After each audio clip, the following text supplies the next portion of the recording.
इयत्ता 4थी ते 8वी पर्यंत स्पर्धा परीक्षा देणाऱ्या सर्व विद्यार्थी मित्रांचं या भागामध्ये आपलं स्वागत आहे. या ठिकाणी आपण आता क्वेश्चन नंबर 41 to 50 म्हणजे 41 ते 50 या प्रश्नांचं एक्सप्लेनेशन या ठिकाणी पाहत आहोत. आज 41 ते 50 हे प्रश्न सुद्धा आपण कशावरचे घेतलेले आहेत, विशेषण ऍडजेक्टिव्ह वरचे घेतलेले आहेत. चला सुरू करूयात. Identify the adjective in the sentence असं म्हटलेलं आहे. The brave soldier fought against the enemy. The brave soldier पर्याय दिलेत पहा, सोल्जर, फाउट, ब्रेव आणि एनिमी. एनिमी हे पण नाऊन आहे.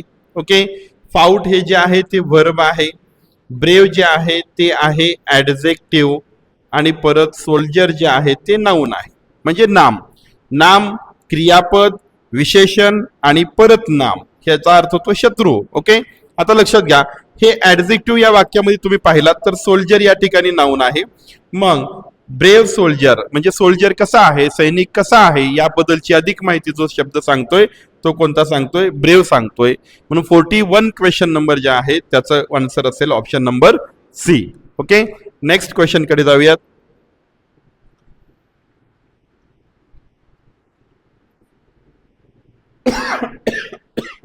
काय म्हटले पहा, विच सेंटेन्स कंटेन्स, खालीलपैकी खाली जे तुम्हाला 4 ऑप्शन दिलेले आहेत, 4 ऑप्शन पैकी कोणत्या वाक्यामध्ये काय आलेलं आहे, एक्झाम्पल आलेलं आहे कशाचं, ऍडजेक्टिव्ह ऑफ नंबर. बघा इथं नंबर म्हटलेला आहे. नंबर म्हणजे काय, 1 2 3 4 5 6 7 8 9 10 आलं लक्षात. म्हणजे हे नंबर आपण कधी यूज करू शकतो, असं नाऊन जे की काय आहे, काउंटेबल आहे. ओके, काउंटेबल म्हणजे काय हो, मोजता येणारे नाम. काय म्हणतो आपण त्याला, मोजता येणारे नाम.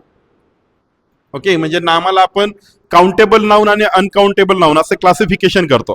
त्याच्यामध्ये पहा, मोजता येणारे नाम म्हणजे कशामध्ये, संख्येमध्ये मोजता येणारे नाम. इथं आपल्याला ते सांगितलंय, दिलेल्या वाक्यामध्ये प्रत्येक वाक्यामध्ये एक ऍडजेक्टिव्ह आपल्याला दिलेला आहे, पण त्यापैकी आपल्याला एक्झाम्पल कोणतं शोधायचंय, ऍडजेक्टिव्ह ऑफ नंबर. आता याच्यावरून तुमच्या लक्षात आलं असेल, पहा या ठिकाणी कुठे कुठे ऍडजेक्टिव्ह आहेत पाहूयात. पहा, सम 3 ब्युटिफुल ऑनेस्ट, हे हे 4ही वाक्यामध्ये हे अंडरलाईन केलेले जो पार्ट आहेत हे शब्द जे आहेत ते ऍडजेक्टिव्ह म्हणून येतात. मग यापैकी आता पुढे पहा, जे नाऊन आलेले आहेत यापैकी कोणतं एक्झाम्पल हे ऍडजेक्टिव्ह ऑफ नंबरचं आहे, तर ऑप्शन नंबर बी मधील हे 3 जे आहे ते काय आहे, ऍडजेक्टिव्ह ऑफ नंबरचं एक्झाम्पल आहे. कारण पेन्सिल जे आहे ते पेन्सिल कसं नाऊन आहे, काउंटेबल नाऊन आहे. ओके, सो काउंटेबल नाऊनच्या अगोदर जे ऍडजेक्टिव्ह येतं, ओके, त्याला आपण ऍडजेक्टिव्ह ऑफ नंबर असे म्हणतो. ठीक आहे, पुढे चला. Choose the correct adjective. आता मी इथं एक म्हटलं पहा, काउंटेबल नाऊनच्या अगोदर आलेल्या प्रत्येक ऍडजेक्टिव्हला आपण ऍडजेक्टिव्ह ऑफ नंबर म्हणत नाही, पण जर त्या नाऊन म्हणजे आता या ठिकाणी सरळ सरळ सोपा अजून बघा, हाऊ मेनी पेन, हाऊ मेनीने त्या नाऊनला जर आपण प्रश्न विचारला, कशाने, हाऊ मेनीने, किती पेन्सिल, आणि जर उत्तर नंबर येत असेल तर समजायचं हे कोणता प्रकार आहे, ऍडजेक्टिव्ह ऑफ नंबर आहे. येते लक्षात. पुढे पहा, choose the correct adjective. Mumbai is a dash city. Crowd, crowded, crowding आणि क्राऊडली. इथे यलवाय लागलंय ऍडवर्ब. ओके, देन क्राऊड म्हणजे काय, फक्त गर्दी, नाऊनचा भाग येतो. क्राउडेड हा शब्द या ठिकाणी ऍडजेक्टिव्हचं काम करेल. कशाचं काम करेल, ऍडजेक्टिव्हचं काम करेल. Then Mumbai is a crowded city. Option number B जे आहे ते या प्रश्नाचं उत्तर असेल. लक्षात असू द्या. कधी कधी क्रियापदाचे तिसरे रूप जे असतात ज्याला आपण पास्ट पार्टिसिपल म्हणतो, काय म्हणतो, पास्ट पार्टिसिपल म्हणतो. हे पास्ट पार्टिसिपल सुद्धा वाक्यामध्ये काय म्हणून येऊ शकतात, ऍडजेक्टिव्ह म्हणून येऊ शकतात. येते लक्षात. पुढे चला. Identify the adjective of quantity म्हटलेला आहे. काय म्हटलेलं आहे, क्वांटिटी. आता क्वांटिटी म्हटलं बघा, इथं नंबर आहे, इथं आहे क्वांटिटी. क्वांटिटी म्हणले की अनकाउंटेबल नाऊन शोधायचं, अनकाउंटेबल नाऊन. येते लक्षात. देन आता या ठिकाणी तुम्ही जर पाहिलात, देअर, इनफ, शुगर आणि जार. जार हे तर नाऊन आहे.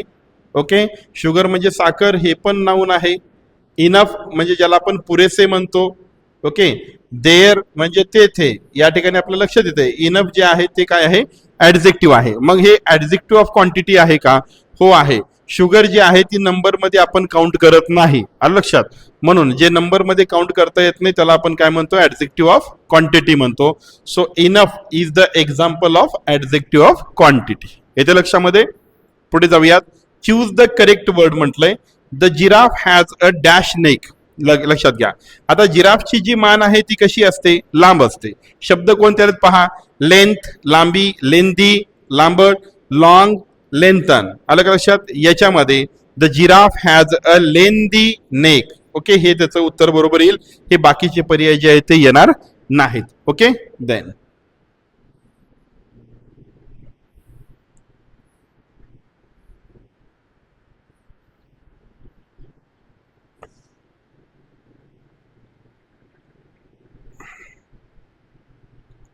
ठीक आहे. इथं पाहूयात. Identify the demonstrative adjective. Demonstrative adjective आपण कोणाला म्हणायचं? जे दर्शक विशेषणे आहेत त्यांना आपण डेमॉन्स्ट्रेटिव्ह ऍडजेक्टिव्ह म्हणायचं. मग डेमॉन्स्ट्रेटिव्ह प्रोनाउन आपण शिकलं.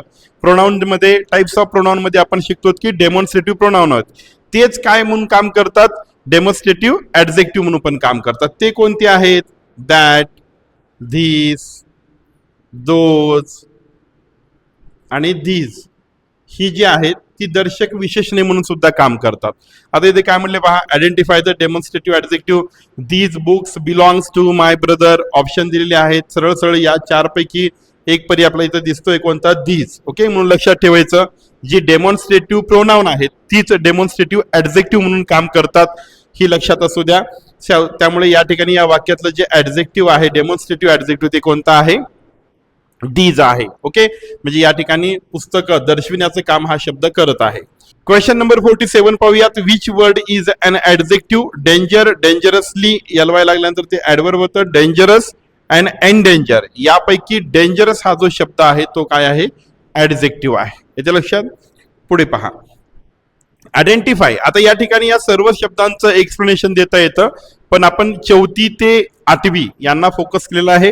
वरील ही स्पर्धा परीक्षेसाठी हे बेसिक जे आहे ते कामाला येणार आहे. लक्षात. अधिकचं एक्सप्लेनेशन 4थी ते 8वी मध्ये देत बसलो तर विद्यार्थ्यांना ते बोरिंग पण होतं. व्हिडिओ लेंथी झाला की मग परत ते पाहत नाहीत.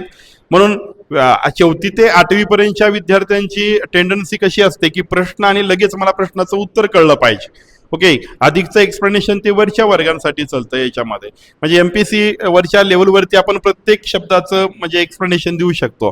पण इथे लहान मुलांना एकच असतं हा प्रश्न आहे आणि याचं उत्तर काय एवढंच त्यांची क्युरियासिटी असते. त्याच्यामुळे मी जास्तीचं एक्सप्लेनेशन प्रत्येक प्रश्नाला देत बसत नाहीये.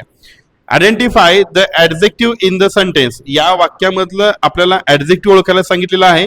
माय grandmother told me an interesting story. असे प्रश्न आले की या वाक्यात गुंतायचं नाही. आपल्याला काय करायचं? खाली ऑप्शन कोणते दिलेत पाहायचं आणि त्या ऑप्शन पैकी ऍडजेक्टिव्ह कोणते ते पाहायचे.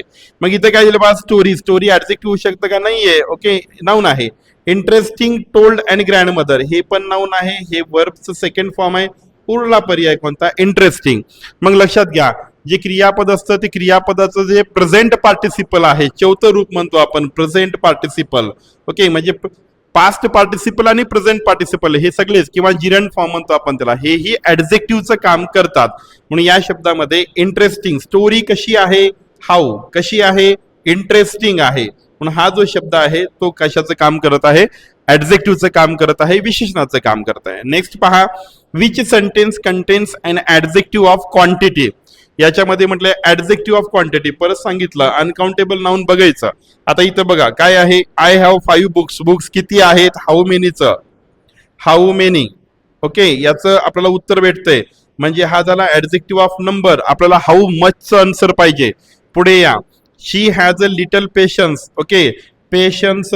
ओके, लिटल म्हणजे काय? काही प्रमाणात. ओके, थोडंसं.